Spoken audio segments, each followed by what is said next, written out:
tuman yo'llardan foydalanish korxonasida 261 sonli yo'l bo'lim boshlig'i Abdug'aniyev Bahodirman. Hozirda biz 1-sektor hududida joylashgan Boyxon Mafaya Do'stlik ko'chasida hashar yo'li bilan aholiga qulayliklar yaratish maqsadida shag'allashlar olib boryapmiz. Hozir bu ko'chaning umumiy uzunligi 1 kilometr iborat bo'lib, hozirda bir 500 metrni yakunladik. Qolgan 500 metr qismini bugun erta yakunlab, aholiga qulaylik yaratamiz. Bu yerda hozir bitta avtogireder, bitta yo'l katoga, ikkita avtosamosval va 8 ta yo'l ishchisi ishlayapti.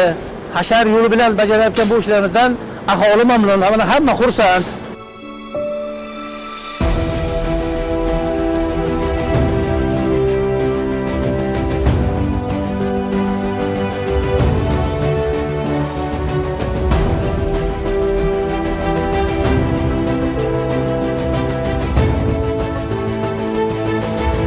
Ben mehnat faxriysi Mukarram Bekmirza. Mana shu yo'l qurish xodimlari kelib bizni ko'chalarni obod qilib, shag'allarni to'kib, tekizlar chiroyli qilib berishyapti. Bundan xursandmiz. Biz nuroniylar qo'limiz hamisha duoda, yurtimiz tinch bo'lsin, osmonimiz musaffo bo'lsin. Bunaqangi xayrli ishlar bardavom etaversin.